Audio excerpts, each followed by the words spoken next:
persebaran kasus PMK di Kabupaten Magetan sampai kita terima updatean kita setiap jam 8 malam hari kemarin tanggal 28 itu total terkonfirmasi positif 316 ekor ternak sapi tersebar di 57 desa di 16 kecamatan. Kalau yang sembuh kemarin sudah ada ya? Kalau yang sembuh sudah ada sebanyak 32 ekor. Yang lain sedang proses, ini untuk yang kasus pertama kemarin.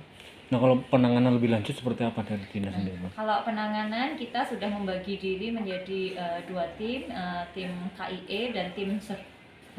Tim KIE ini terus melakukan edukasi ke masing-masing desa, baik yang terdampak ya, yang ada kasus positif sama yang mungkin belum ada kasus positif. Terus untuk yang tim surveillance tetap melakukan pengobatan, kemudian juga melakukan edukasi terkait perawatan luka-luka dari sapi-sapi yang sudah terkena gejala PMK. Ini kalau taruhlah saya peternak punya mungkin pengen tahu ini terdampak nggak sih kena PMK, ini apa langkah yang harus dilakukan peternak sendiri seperti apa? Kalau peternak yang pertama dia harus melakukan karantina mandiri apabila dia memberi sapi yang baru. Karantina mandiri itu atau istilahnya mengisolasi kandangnya, memisahkan ternak yang baru dengan ternak yang lama. Terus kemudian dia harus meningkatkan biosecurity atau desinfeksi kandang. Jadi melakukan semprot kandang, bisa memakai desinfektan yang sudah ada di beberapa merek paten ataupun mungkin salah satu alternatif yang peka terhadap virus PMK ini adalah asam sitrat. Seperti itu tuh yang mudah didapatkan.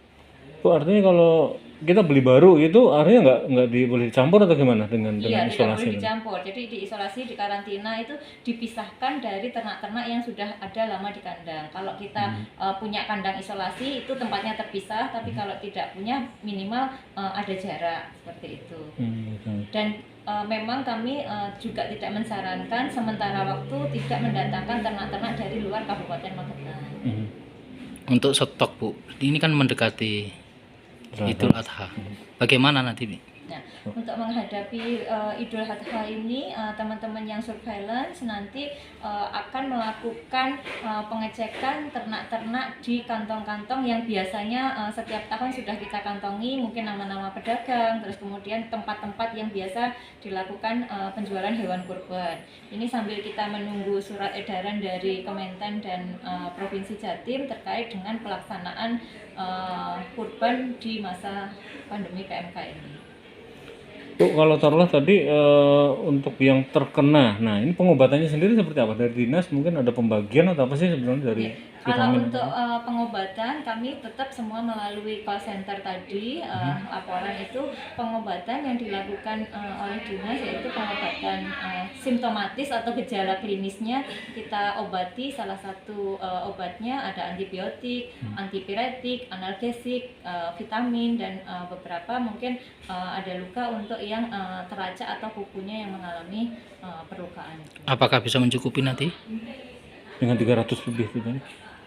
Kalau ketersediaan obat memang sementara ini karena wabah ini adanya di tengah tahun penganggaran, otomatis kami berusaha mengajukan dana-dana ataupun bantuan obat-obatan dari provinsi maupun Kementan. Selain itu kita juga mengajukan mungkin dana-dana belanja tak terduga itu apabila bisa diakses akan kami usulkan. Sementara ini ketersediaan obat kami sangat terbatas.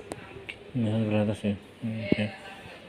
Artinya kalau peternak itu dia bisa melakukan pengobatan sendiri atau apa dengan keterbatasan kayak gitu? Beberapa obat-obatan, bukan obat sih, herbal ya, herbal yang dirasa untuk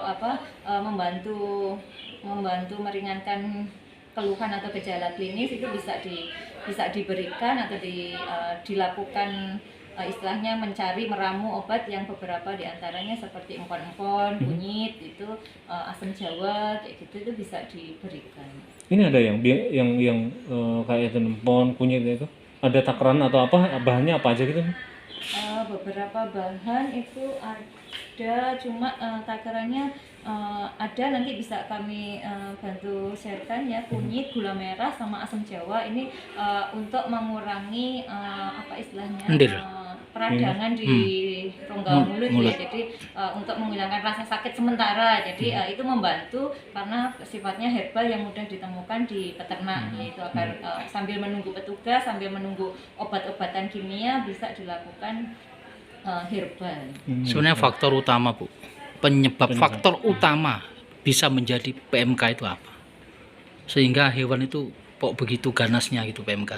Nah, PMK ini karena disebabkan oleh virus dan penyebarannya sangat cepat, bisa lewat kontak langsung, kontak tidak langsung, dan lewat aerosol. Nah, ini kan yang sangat dikhawatirkan, karena kalau virus itu kan partikelnya sangat kecil dan mudah sekali dia menempel atau berpindah ke tempat lain seperti itu, atau menginfeksi sapi-sapi ya, hewan yang berkuku belah, diantaranya sapi, kambing, domba, babi, sama kerbau. Iya.